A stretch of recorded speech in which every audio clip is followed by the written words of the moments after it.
Shri Mata travels চ্যানেলের পক্ষ থেকে আমিও আজকে চলে এসেছি সম্পূর্ণ একটা নতুন ভিডিও নিয়ে। আজকের এই ভিডিওটা কিন্তু সেরকম কোনো ট্রাভেল ভিডিও নয় বা কোনো জায়গায় বেড়াতে যাওয়ার উদ্দেশ্য না। এটা বিশেষ করে সনাতন ধর্মের সকল কীর্তন প্রেমীদের জন্য এই ভিডিওটা উৎসর্গ করা আছে।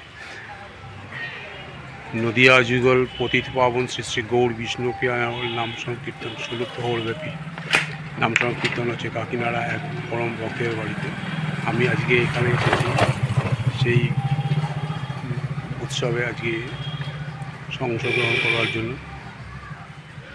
এখানে গীতা মানে ভগবত পাঠ থেকে শুরু করে সন্ধ্যা আরতি বন্দনা কীর্তন সে চলবে এবং 16 প্রহর নাম সংকীর্তন মানে দুদিন সারাদিন সারা রাত কনস্ট্যান্ট গৌর বিষ্ণুপ্রিয়ার যুগল ভজন নাম সংকীর্তন চলবে এবং পরের দিন 3 দিনের মাথায় নগর কীর্তন এবং পঙ্কজ মহোৎসবের মাধ্যমে দিয়ে উৎসব শেষ করবে। তা উৎসবের কিছু অংশ পুরোটা না পারলেও কিছুটা অংশ আমি আজকে তোমাদের সঙ্গে এই ভিডিওর মাধ্যমে শেয়ার করবো। তোমরা সবাই দেখবে, আশা করি সকলের ভালো লাগবে। আর হরির নাম শুনতে কার না ভালো লাগে, তাই তো?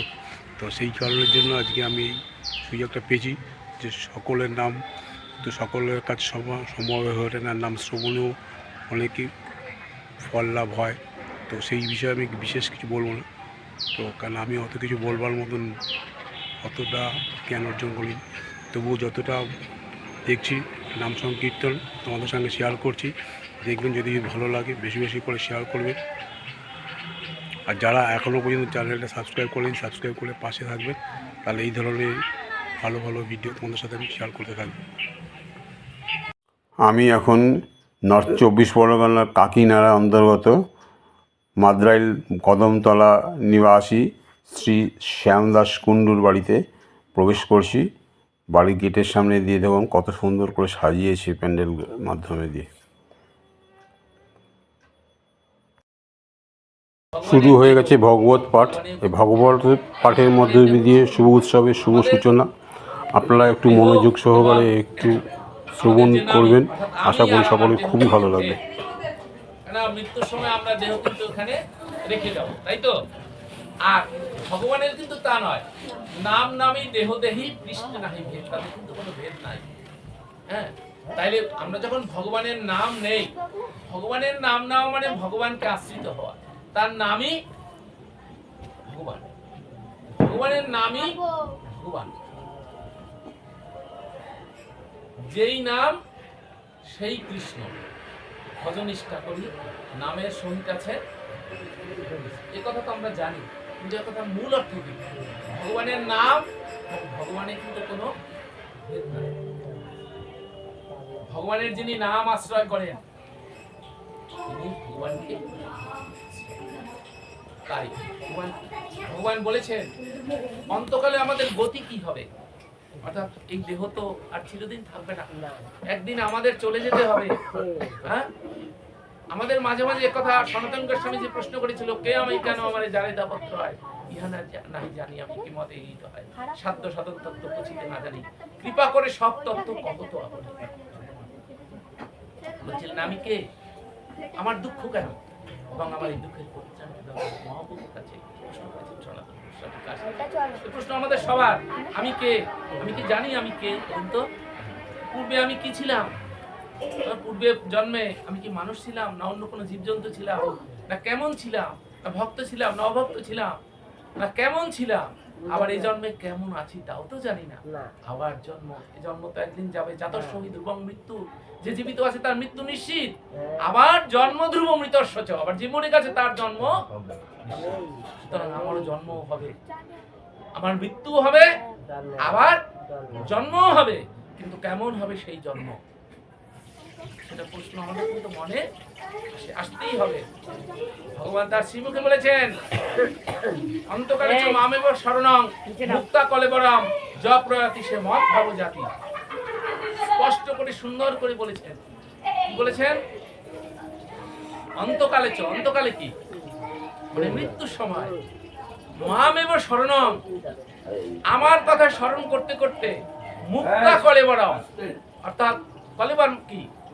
দেহ মুক্ত, মানে মুক্ত হয়, অর্থাৎ দেহ থেকে আত্মা যদি মুক্ত হয়, অর্থাৎ অন্তকালে আমার কথা স্মরণ করতে করতে যদি দেহ থেকে আত্মা মুক্ত হয়, সমদ ভাব জাতি, তিনি আমার ভাবকর্তা, তিনি আমাকেই প্রাপ্ত হন। তিনি মৃত্যুকালে আমার অন্তকালে চ মামেব শরণং মুক্তা করে পরম জপ প্রয়াতি সমদ ভাব জাতি, অন্তকালে আমার কথা স্মরণ করতে করতে যার দেহ থেকে আত্মা বের হবে, পরিণামে সে আমার ভাব প্রাপ্ত হবে, সে আমাকেই লাভ। দেখুন কি কথা, স্বয়ং শ্রীমুখে তার এই কথা বলেছেন। তাহলে আমাদের মনে হয় যে আমরা এই জীবদ্দশায় যাই করি, মৃত্যুর সময় যদি একবার ভগবানের নাম নিতে পারি তাহলে আর কোনো অসুবিধা নাই, নাকি? ঠিক তো? হ্যাঁ, এইটাই হচ্ছে আসল কথা। জপের কথা কেন বলেছে, জপের কথা ভগবান কেন বললেন? যে সমস্ত জীবন অপকর্ম করব, মৃত্যুর সময় ভগবানের নাম আমার মনে আসবে। আমরা যা করি অবচেতন মনে কিন্তু আমরা তাই দেখি, তাই না?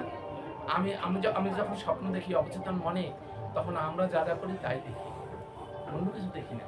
অন্য কিছু দেখি না। আমাদের মন যখন দেহ যখন অসাড় হয়ে যাবে, তখন ওই যা করেছি ওই ভাবের মধ্যেই যাবে। তাহলে নাম জপ করলে কি হবে? নাম জপ করতে করতে ওই নাম জিহ্বায় লেগে থাকবে।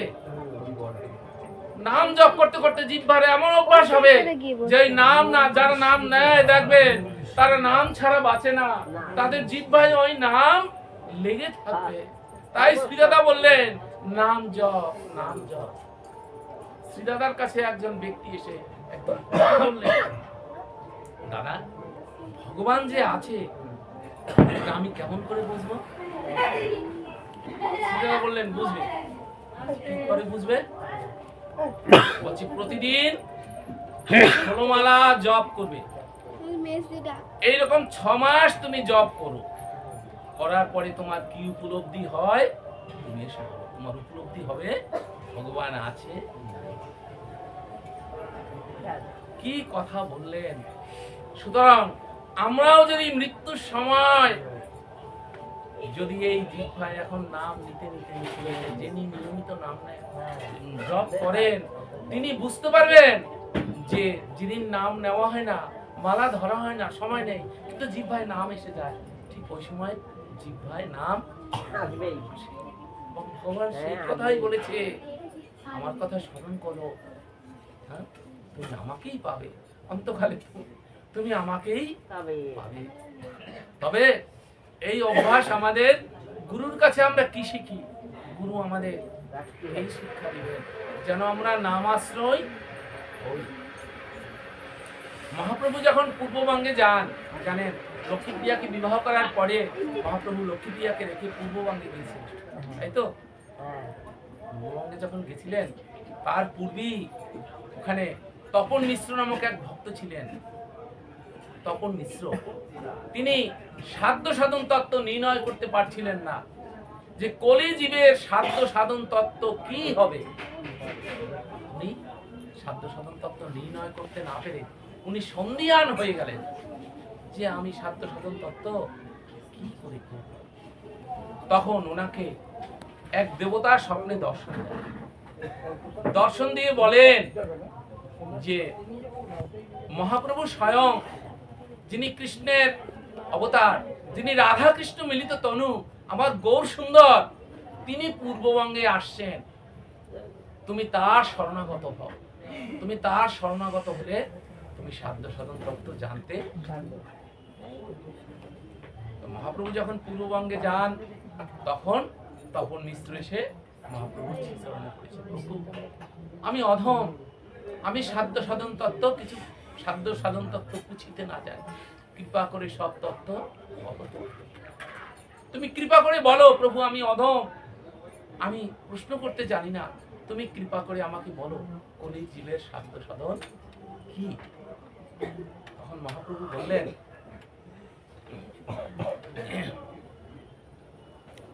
কলি যুগে ধর্ম হয় নাম সংকীর্তন, চারি যুগে চারি ধর্ম জীবেরও কারণ। কলিযুগে ধর্ম হয় নাম সংকীর্তন, চারি যুগে চারি ধর্ম জীবেরও কারণ। চারি যুগে কিন্তু একই ধর্ম রাখেনি তো, চারি যুগের অবতারও এক নয়, চারি যুগের ধর্ম আচরণও এক নয়, চারি জীবের জীবও এক নয়। চারি যুগের জীব কি এক নয়, আর চারি যুগের ধর্মও এক নয়, চারি যুগের অবতারও এক নয়। প্রত্যেকের অবতারের জন্য কিন্তু সব আলাদা। আরে রাখো না, ওটা পরে দাও না, পাঠ হবে তারপরে রাখো। সব আলাদা আলাদা। তাই সত্যযুগে ছিল কি ধ্যান, তখন হাজার হাজার বছর ধরে ধ্যান করে তবে প্রভুর চরণ দর্শন। ত্রেতায় ছিল যজ্ঞ, তখন নদ্য অশ্বমেধ যজ্ঞ, হোমের যজ্ঞ এগুলো ছিল, কিন্তু কলিতে এগুলো নাই। কেন? ব্রহ্মবৈবর্ত পুরাণ বলেছে অশ্বমেধ গবালম্ব সন্ন্যাস দেবরণ সুত পল পিতৃকম দেবরণ শতোৎপত্তি পঞ্চকলৌ বিবর্জয়তে। কলিতে 5টি জিনিস বিবর্জিত। কি কি? অশ্বমেধ যজ্ঞ, গবালম্ব গোমের যজ্ঞ, পল পিতৃকম মাছ মাংস দ্বারা পিতৃশ্রাদ্ধ, সন্ন্যাস দেবরণ শতোৎপত্তি দেবর দ্বারা সন্তান উৎপাদন। যেমন ব্যাসদেব কর্তৃক এই যে ধৃতরাষ্ট্র, পাণ্ডু, এত সব ব্যাসদেবের সন্তান নাকি? তার তো স্ত্রীর গর্ভে না, তারা দেবর দ্বারা উৎপাদন হয়েছে। কিন্তু কলে পঞ্চকলৌ বিবর্জয়তে, কলিতে এটা বিবর্জিত, এটা নেই। তাই কলিতে যজ্ঞ নেই। কেন? যখন ত্রেতা যুগে ব্রাহ্মণের মন্ত্রে তেজ ছিল, তারা ওই যজ্ঞের পশুকে আহুতি দিলে দেবতা অভিষ্ট বর দান করতেন, আবার ব্রাহ্মণ সঞ্জীবনী মন্ত্র দ্বারা আবার মৃত জীবকে জিয়ে দিত। কিন্তু কলির ব্রাহ্মণের মন্ত্রে সেই তেজ নাই, তাই কলিতে সেই যজ্ঞ। ভগবত পাঠ শ্রবণের পর চলুন এবার একটু নাম কীর্তন আপনাদের শোনাতে চাইব। এই যে নাম কীর্তন শুরু হলো, এটা চলবে কনস্ট্যান্ট 48 ঘন্টা নন স্টপ। তার কিছু অংশ আপনাদের সঙ্গে আমি শেয়ার করলাম। শ্রী শ্রী গৌর বিষ্ণুপ্রিয়ার নাম সংকীর্তন মূলত নদিয়া যুগল শ্রী গৌরাঙ্গ মহাপ্রভু এবং সহধর্মিণী দেবী বিষ্ণুপ্রিয়ার উদ্দেশ্যে নিবেদিত এক প্রকার যুগল ভজন বা হরিনাম সংকীর্তন। এই গৌড়ীয় বৈষ্ণবদের একটা ঐতিহ্য এবং অবিচ্ছেদ্য অংশ বলতে গেলে। এই ভজন বা হরিনাম সংকীর্তনের মূল পদগুলি হচ্ছে জয় শচী নন্দন জয় গৌর হরি, বিষ্ণুপ্রিয়ার প্রাণনাথ নদিয়া বিহার, জয় গৌর বিষ্ণুপ্রিয়া প্রাণ গৌর বিষ্ণুপ্রিয়া, জয় মা জয় দাদা। এইভাবে এই নাম চলতে থাকবে 48 ঘন্টা 16 প্রহর। আপনারা দেখতে থাকুন, বিভিন্ন কীর্তনীয়রা বিভিন্ন সুরে কীর্তন পরিবেশন করবেন।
দুপুরবেলা ভোগারতির সুরে নাম কীর্তন চলছে।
এই ছাদের উপর প্যান্ডেল করে উৎসব হচ্ছে। আমি প্রাঙ্গণ থেকে নিচে নাচতেই দেখি প্রসাদ বিতরণ শুরু হয়ে গেছে, জায়গা নেই। যাই হোক, আপনারা দেখুন, একসঙ্গে মোটামুটি 100-র উপর ভক্ত বসে প্রসাদ পাচ্ছে। বহু দূর দূরান্ত থেকে ভক্তরা এখানে এসছে উৎসবে যোগদান করার জন্য। বাঁকুড়া, বীরভূম, তারপরে পুরুলিয়া, ফুলেশ্বর, খড়গপুর, এদিকে রানাঘাট, গড়িয়া, বিভিন্ন জায়গায় যেমন আমি এসেছি যেমন পাটানগর থেকে। আর তেমনি প্রসাদের পদেরও আয়োজন অনেক, প্রায় 16 রকম পদ দিয়ে আজকে প্রভুর সেবা হয়েছে। ভক্তরাও খুব আনন্দ সহকারে, তৃপ্তি সহকারে প্রসাদ গ্রহণ করছে। আর এদিকে দেখুন রান্না চলছে এখনো পর্ব। কত বড় বড় কড়াই, 3টে বার্নার রয়েছে।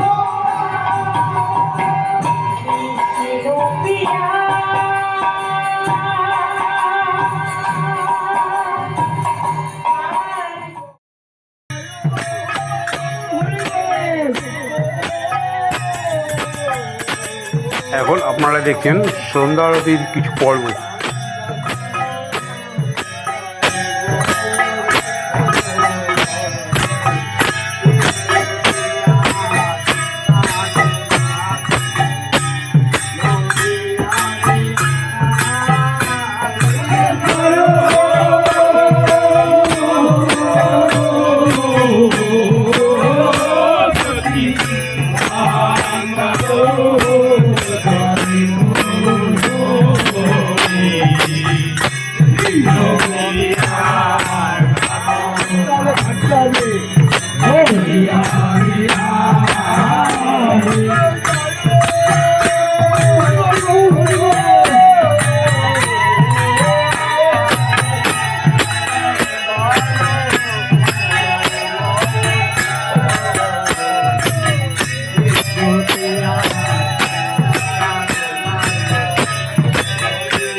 আহা কি আনন্দ, যেন শান্তিপুরে ডুবুর ডুবুর নদে ভেসে যায় আর মহা আনন্দে কাকিনাড়া নৃত্য করে বেড়ায়।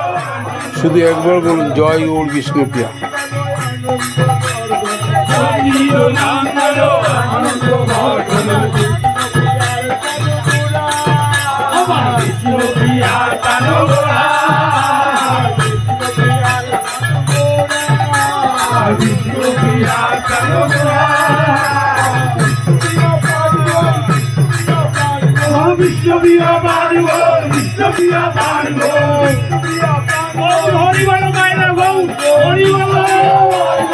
অন্যভাবে নেবেন না, একটা ছোট্ট কথা আপনাদের সাথে শেয়ার করছি। যখনই আপনি কোনো খারাপ সময়ের মধ্যে দিয়ে পাস করবেন বা ধরুন কোনো মানসিক টেনশানে আপনি রয়েছেন, তো সেই সময়তে কিছুক্ষণের জন্য এই ভিডিওটা খুলে আপনি দেখবেন এবং নামগুলো শুনবেন, তাহলে দেখবেন কিছুক্ষণের মধ্যে আপনার মনটা সুস্থ হয়ে গেছে, অনেক শরীরে অনেক পজিটিভ এনার্জি গ্রো করছে এই নামের মাধ্যমে, দেখবেন মন ভালো হয়ে গেছে। জয় গৌর বিষ্ণুপ্রিয়া।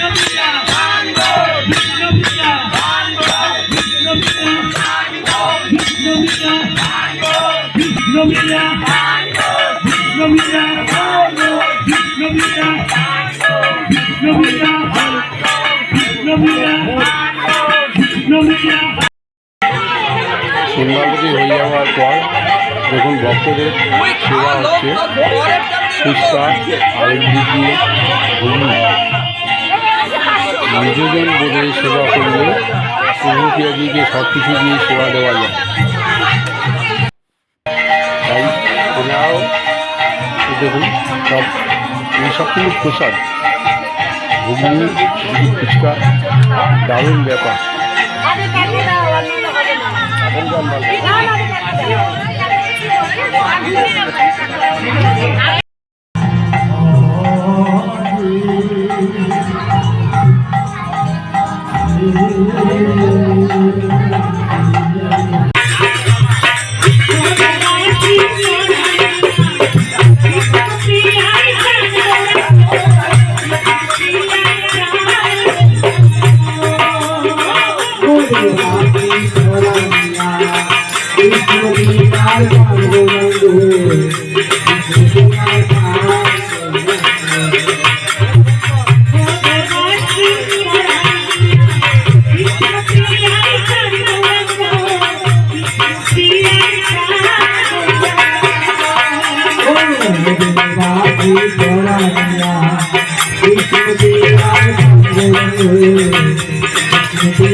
ভিডিওটা এমনিতেই অনেক বড় হয়ে গেছে, তবুও বলছি যদি এতটুকু আনন্দ দিতে পারি এই ভিডিওর মাধ্যমে আপনাদেরকে, তাহলে প্লিজ কমেন্ট বক্সে একটু লিখে জানাবেন।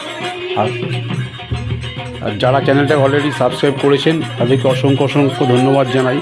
যারা এখনও পর্যন্ত সাবস্ক্রাইব করেননি, সাবস্ক্রাইব করে সঙ্গে থাকুন এই ধরনের আরও ভালো ইনফরমেটিভ ভিডিও পাওয়ার জন্য। আর আমার জন্য একটা লাইক দেবেন, আর ভিডিওটা বেশি বেশি করে শেয়ার করবেন যাতে করে বাড়ির অন্যান্যরা বড়রা দেখতে পারে তাদের জন্য। তো আপাতত এখন এখানেই শেষ করছি, দেখা হবে আবার অন্য কোনো ভিডিওতে অন্য কোনো জায়গায়।